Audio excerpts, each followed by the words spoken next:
Hi everyone, Flash here. Thanks for checking out this video. A bit of an unboxing and preliminary view of the Rudy Wing Aero helmet, time trial and triathlon helmet.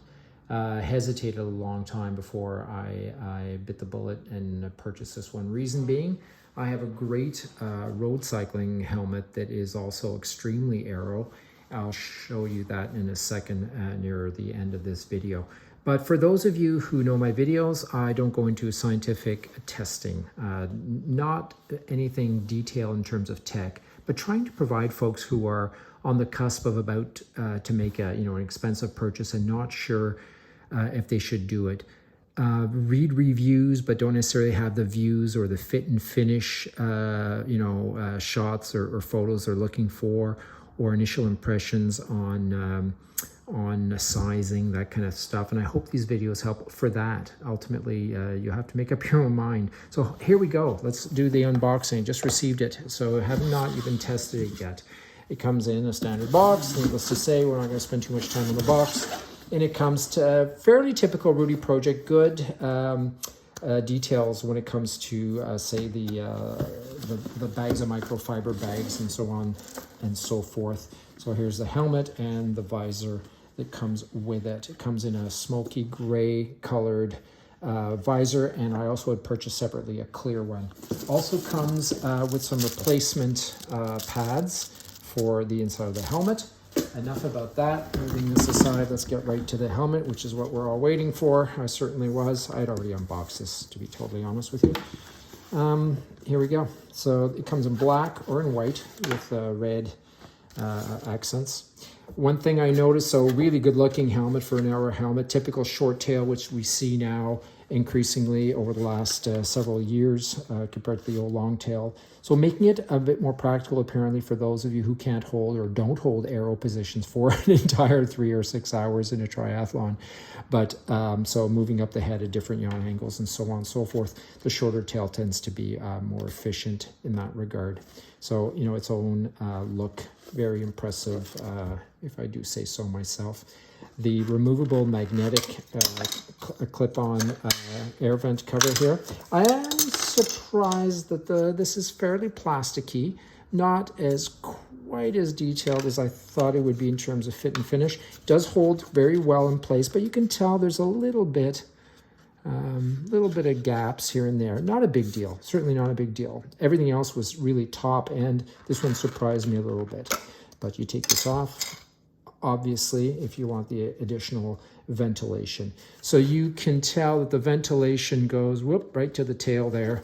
If you look at it backwards, you see the front air. So it does, the air will intake, follow these grooved channels over the top of your head, making keeping your head a bit cooler, and exits in this port here. One thing of particular note, the reviews I read said that if you have a medium to larger head, don't go for the smaller version because it'll be too tight around the ears. So I have a medium to large. I'm kind of one of those in-between head circumferences. And I ended up with the larger model and don't regret it. Tried it on and was able to adjust very, very well the size here. Doesn't look overly large on my head.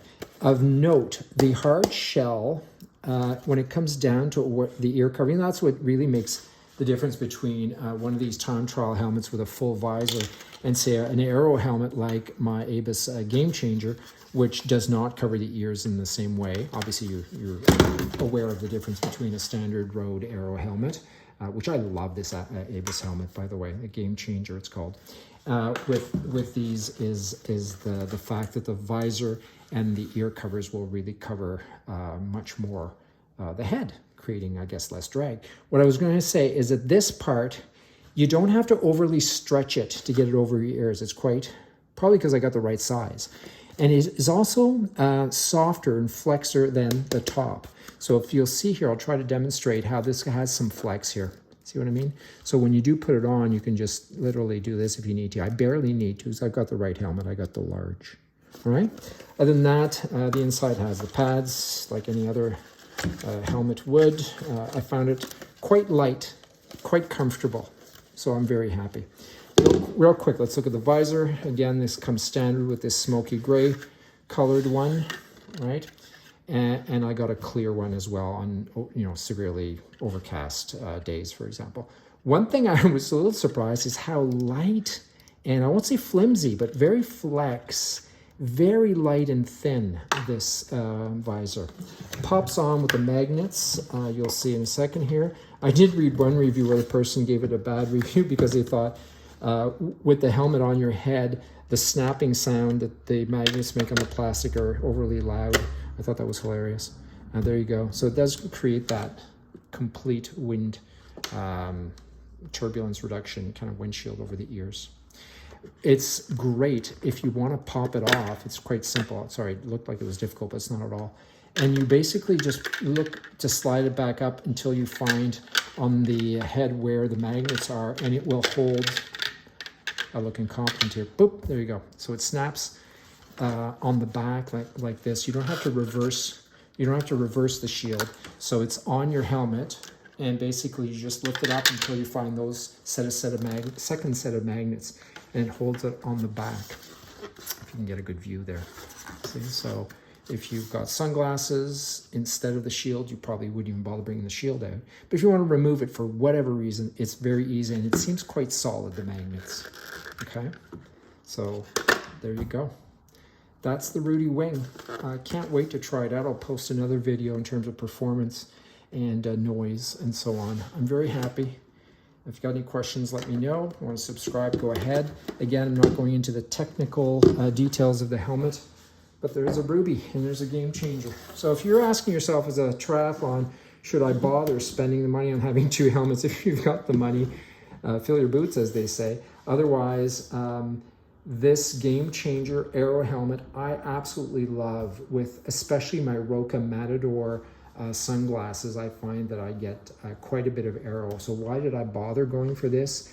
A little bit of additional gain. Is it going to make me complete all my Olympic distances under 2.5 hours, and all of my half or 70.3s, you know, under 5 hours? No, it's going to be the training, needless to say.